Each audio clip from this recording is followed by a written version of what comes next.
Hey guys, Mixed by Jocelyn here, and in this video I'm going to show you 3 quick tips to improve your vocal chain only using stock Logic plugins. But first, let me tell you a little bit about myself and why I feel qualified to teach you how to improve your mixing. I'm an established mix, master and recording engineer with backgrounds in production. I've worked with some fantastic top-selling artists and DJs such as Charlie Sloth, Kenny Allstar, Heady One, The Libertines, Gets, and Notes, from which I was awarded my first gold plaque for.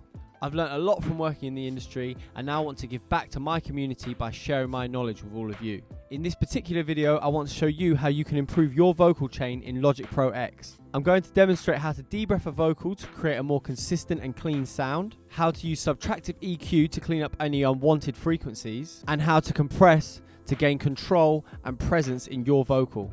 Let's get started.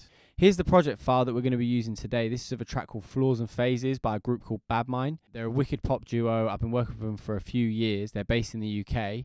Highly recommend their music. There'll be a link to their music via all streaming platforms in the comment section below. In this particular video though, we're only going to focus on the lead vocal, which you can see here.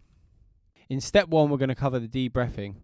When it comes to debreathing, the objective is to remove any unwanted breaths or sounds from the recording, but bearing in mind that some breaths are important and integral to the overall sound and quality of the recording. So it's important to listen through the whole recording before you remove out any breaths, because you might be listening to one section and it's like, oh, that is an important breath, that's integral to the recording.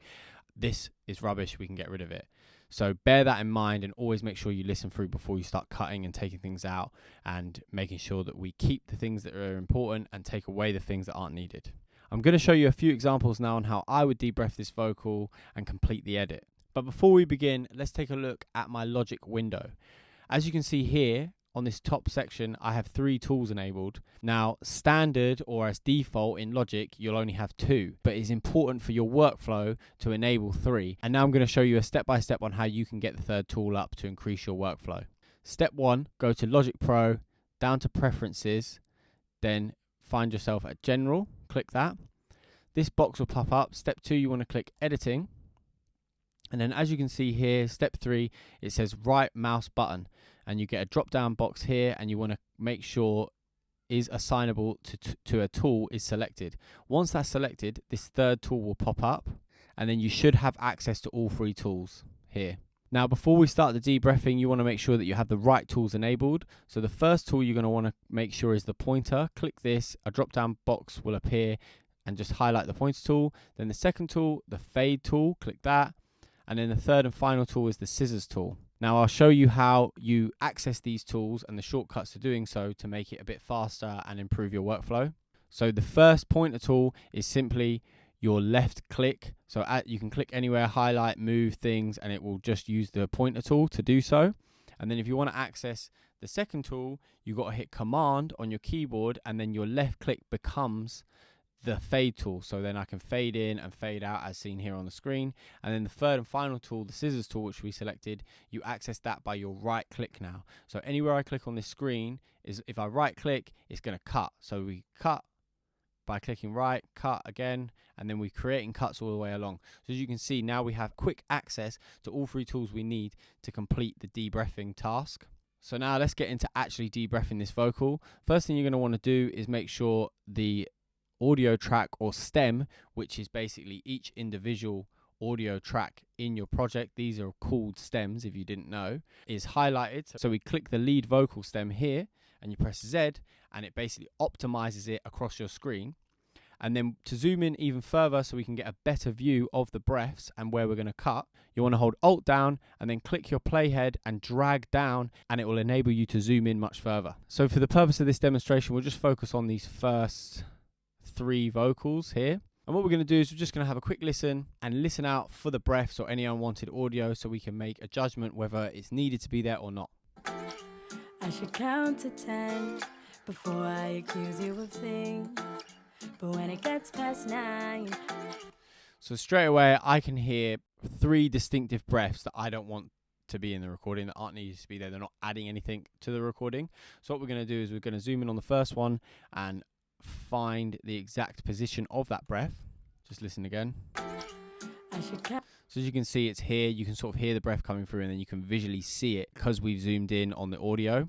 To simply de-breath the vocal, what you're going to want to do is use your right click, which is your scissors tool, and cut at the beginning of the breath, and then do another cut at the end of the breath. Once that's done and we've singled out our breath, we can click it by left clicking on the cut vocal and then hitting the backspace, and we've deleted it. Now, just to make sure that we tidy up both ends so there's not any pops or clicks coming in and out of the audio, what we want to do is do a fade in and a fade out on the cut spaces of audio. So to do that, we hit Command on our keyboard, come to the top part of the vocal, and we left click in and we drag in, and then we do the same on the other side. And what we've done is we've done a nice fade in and fade out, which will smoothen up and just clean up the vocal. I should count to 10 before. So as you can hear, the breath's gone and it sounds nice and smooth, almost like it was never there to begin with. And that's sort of like what we're looking for here. I should count to 10 before I. So there's our next breath. I can hear that and I can already see it. And again, we're just going to cut at the beginning of the breath, cut at the end, making sure that we're not cutting out anything integral to the recording, none of the S's or the beginning of the next word, just being very careful with it. Then we highlight the breath again, press backspace, delete it, Command on our keyboard at the top corner of the stem, drag in, and we've created a nice fade. Listen to that. Count to 10 before I accuse. And the breath's gone, it sounds clean, it sounds nice. And this, you know, once you've done this across the whole board of the track, you're going to take the recording quality from here all the way to here. It makes a big difference in the overall sound. So then once you've done that, you're going to want to go through the whole track de-breathing, and you'll have a nice clean de-breathed vocal. In step 2 of the video, we're going to be going over subtractive EQ. But first, let me explain what an EQ actually is and what it's used for. So if I pull up an EQ here, this is the stock Logic EQ. An EQ is essentially an audio filter that is used to isolate any frequencies and then you can either boost or cut or even level out any of those frequencies within the frequency span. We use it to sort of clean up any low-end rumble, high-end hiss, or like resonant frequencies that might be like in the center of the recording, so like around like 800 hertz or 1000 or 2K, wherever it might be, that's just like poking out too much, and we use it to sort of like level out, chip away, and just smoothen up the vocal in general. Not just vocals though, any instrument that you like. Subtractive EQ is a massive part of mixing in general throughout the whole process. So yeah, I hope that kind of like clears up exactly what an EQ does. Obviously there's so many different types of EQs and visual EQs, but for the purpose of this video, we're going to use the stock channel EQ, which we have up here, which you can get by just clicking the EQ button on your channel strip, and it will pop up for you. This is a really good EQ because it has what's called a spectrum analyzer on it. So it not only allows you to use your ears to cut away any frequencies or boost those frequencies, it also allows you to like visually see where those frequencies are most dominant in the recording. If I give you an example of this, we'll play the recording quickly and you'll see the audio come up in this analyzer section here. Use you with things, but when it gets past 9, my suspicions are starting to rise. I used to fall for life. So that's giving me a good indication what frequencies are most dominant, which ones aren't really there, and sort of like backing up and reinforcing my own judgment that I'm going to make when it comes to subtractively EQing this vocal. So the first thing you're going to want to do when subtractively EQing a vocal is what's called a high pass filter and a low pass filter. A high pass filter or a low cut filter, it has two names, you can find here in your EQ. So if you click this button, it gives you this kind of like red section. And what we can do is if you come here, it's sort of like, this is how steep the cut is going to be. And then we pull it in, you can see everything now in the red section is being cut out of the recording and won't be played through the speakers. And this is important because in most vocal recordings, they're in a room, there's room noise, there's low end rumble from the mic, maybe the lead as well. and it just will muddy up your vocal and cause bigger issues later on down the line. So all of this tidying up and cleaning up that you do at the beginning of your mixes using Subtractive EQ will give you more headroom, more space overall. So what we'll do is we'll play the vocal and we'll just have a listen to it. We're going to solo the vocal, so we're going to take out the instrumental from the background so we can just hear the vocal. It's really important to do that because we just want to hear the vocal and we want to know exactly what we're taking out and what we're keeping in. So we're going to play it. Lies, I ate 'em up. But open up But this 7 thing. days of fights makes us feel weak. 6 drinks in. So as you can see there, visually it doesn't look like I'm taking anything out, but there will be very, very low volume frequencies in that pocket that's just not being picked up by the spectrum analyzer. So it's good just to, take those out anyway, just so we're 100% certain that those frequencies aren't there and we're not going to get any low end rumble and we're increasing our headroom at the same time as doing it. So once that's done, then we're going to do the low pass or high cut filter. So this is essentially the exact same thing, but just on the other side of the frequency spectrum. So we click this purpley pinky looking cut here and we're going to narrow it again and we're going to play the record and we're just going to bring it in. I'm not thinking straight. What I like to do with the high cuts, just because it's a little bit more detailed, I tend to go too far so I can really hear the cut working, and then I'll pull it back to where I'm like, okay, cool, I like that. If you see what I'm saying. So I'm only taking out exactly what I don't want to be in the recording. Straight.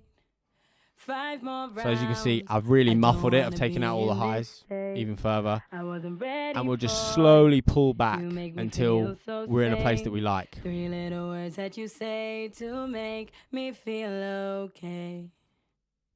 'Cause I know you are the one, baby. So that's nice. We've sort of just taken out the last 4,000 hertz up to 20,000. But we're still maintaining the sort of airiness and the highs of this particular vocal. You don't want to take out too much because you can take out the clarity of the vocal and make it sound a bit more muffled. So it's important just to bring it back. Okay, cool, it's working. Let's pull it back. I like it there. Sweet. And then leave it at that. So now we've top and tailed our EQ. Now what we're going to do is we're going to work on a method which I like to call search and destroy. So we get a bell EQ here. If you use this section at the bottom here, you can narrow the EQ point. So what you want to do is you really want to get a really narrow point. And then now what we're going to do is we're going to push this up and we're going to sweep through the frequencies. And what we're looking for in particular here is the sibilance, yeah? So we want to start to minimize some of the sibilance that comes through in this vocal. So the S sounds, the really, really sharp S sounds. And because once you get later on in the mix stage and you start adding compression, more kind of creative styles of EQ, saturation, reverbs, things like that, the S is going to keep poking through more and more and more, and it's going to become really harsh and quite jarring. So it's better at the beginning stages to start to minimize that process. There's tools like DSs and things like that you can use later on, but I always like to kind of get a rough idea on where those frequencies are, what the really bad ones are, and start to attack them now using the Subtractive EQ, just subtly but beginning to start. So we'll play the vocal. And you love me through my flaws and phases. So right there we've got an S. So what I'm going to do, just to make it a bit easier for myself, I'm going to loop that section of the vocal so I can really home in and find that S-y sound that we're trying to minimize a little bit. And you love me through my flaws and phases. And you love me through my flaws and phases. And we're just going to extend the loop a little bit. This is called the cycle range.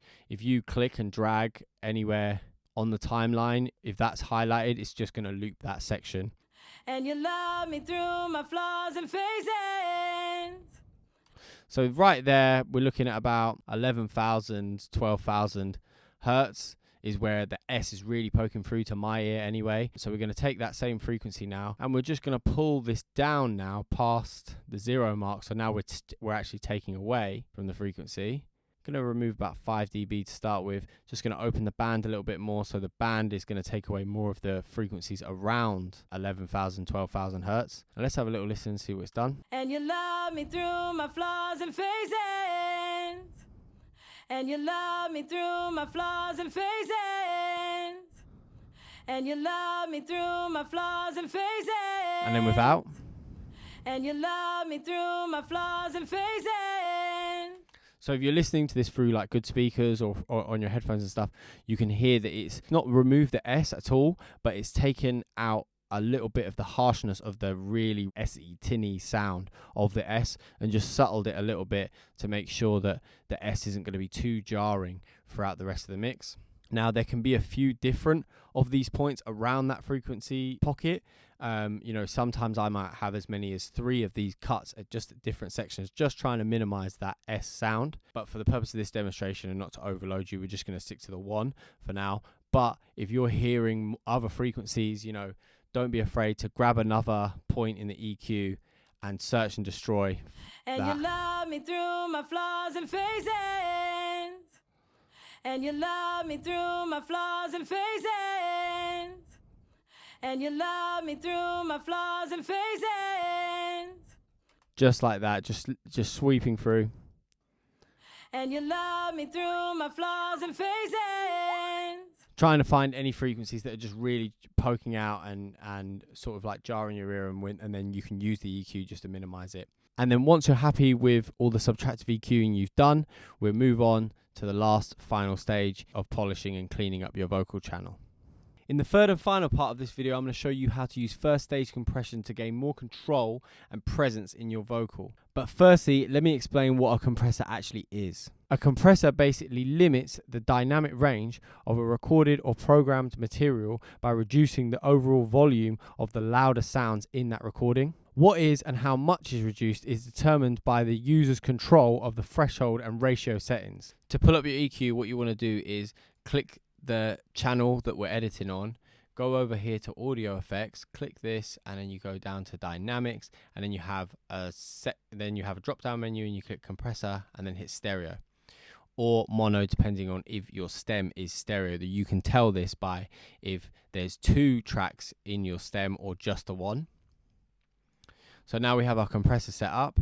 I can give you a description of this. So here you have your threshold. So as you can see, as I turn this threshold knob, the decibel number changes here. So minus 42 going up to minus 16 all the way to 0, right? And this basically means the threshold is what you set to as the volume comes up. Once it gets past the threshold set, so if the volume is now at minus 15 dB, because our threshold is set to minus 21 decibels, it won't be reacting. But the moment that it goes past that threshold, that's when our compressor is going to kick in and react. This is useful because we can set when the vocal gets to a certain dynamics or a certain loudness, that's when our compressor is going to react and push it back down a little bit, creating a more smoother or consistent vocal. Now, how much it's pulled down is set by the ratio. So this here is 2/1, 2/3. It's a lot more detailed because we're using a digital compressor, so you can get a lot more fine detail with it. If we have it set to, say, 3/1 or 3.1/1, so to explain that, every time our signal or our stem or our recording goes over minus 21.5 decibels, it's going to reduce it by 3.1 decibels. If you see what I'm saying. So a decibel over is going down 3.1 decibels. So it will push it back down to 19 decibels or 18 decibels, creating a smoother, more consistent sound. Now let me give you a demonstration of this. I used to fall for lies, I ate them up, but 7 days after. So as you can see here, I've set the threshold, and every time it goes over that threshold, it's going to be compressing by 3 dB. Now you can see the compression on this meter here, and it shouldn't really go over minus 5 decibels because we've set the ratios to that kind of volume. I used to fall for lies, I ate them up. But 7 days of fights makes us feel weak. And just that subtle compression, I mean, that is like mid kind of compression. It's not really that subtle, but it's to explain what we're doing here. But you can hear that is sort of controlling all of the peaks and just smoothing everything out. So if I A-B it for you to listen to. I used to fall for lies, I ate them up. But 7 days of fights makes us feel weak.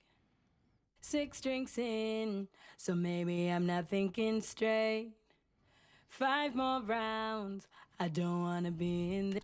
So what you're hearing there is a slight drop in volume, roughly 3 decibels, because that's how much we're pushing it down. But due to that, we're creating a much more controlled vocal. Now, to make up for that loss in volume, we can bring everything up together now, more controlled, using our output gain here. Or sometimes to make up for that, we can use our makeup gain, which will then boost up the volume, but boost everything up so it's a much more controlled sound. Now we've reduced 3 decibels. So, ideally we're going to want to make up 3 decibels if we wanted to keep the vocal at the same volume. So we use our makeup gain and we'll push this up to 3 decibels. Now we should have a similar volume, which we started with, but it would have been a much more controlled and compressed sound overall, creating a more smoother and enjoyable listening experience. Rise. I used to fall for lies, I ate 'em up. But 7 days On. of fights makes Off. us feel weak. 6 drinks On. in, so maybe I'm not thinking Off. straight. 5 more rounds. Now, when I A/B it, you're not hearing that dip in volume, but you're just hearing the more consistency of the vocal because we've used our compression.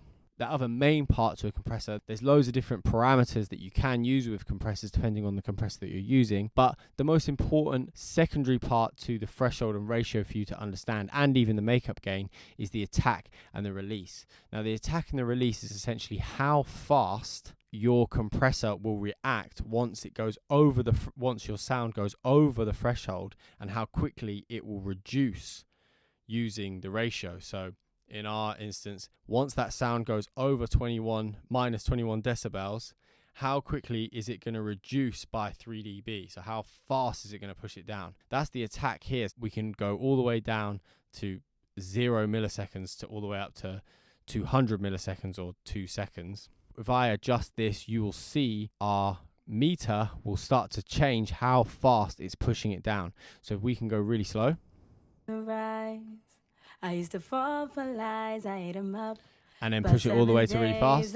Fights makes us feel weak. You can see the difference in how quick it is attacking. Now, when you want to use this for like real life purposes, when you're actually compressing a vocal, it's sort of dependent on how quick and aggressive you want it to sound, your vocal or drum or whatever you're compressing, or how smooth and more relaxed you want it to sound. So for instance, when we're working with rap vocals, I want them to be really present up front and in the vocal. So I'll have quite a fast attack, medium fast release. So it's kind of like really kind of like hitting and pushing it down and pushing the vocal forward and making it sound kind of punchy and up front. But a singer, we might bring it back a little bit. We just kind of want to smooth it out and make it sound more consistent. So we don't really want it to sound sort of pumpy. So what we'll do is we'll give it a fast mid sort of attack and then an even slower release. And if you listen, it should sound quite nice and smooth and not very punchy. Rise. I used to fall for lies, I ate 'em up. But 7 Just A-B it. days of fights makes us feel weak. 6 drinks in, so maybe I'm not thinking straight. 5 more rounds. And then we'll unsolo it and play it with the instrumental. I used to fall for lies, I ate 'em up. But 7 days of fights makes us feel With the compressor.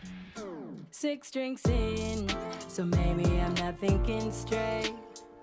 5 more rounds. So our vocal is really present, it's on top, it's clear, it sounds controlled. If anything, we can sort of like pull back the volume a little bit to help it sit into the mix a bit more. Right. I used to fall for lies, I ate 'em up. Just doing this via the fader. Makes us feel weak. 6 drinks in, so maybe.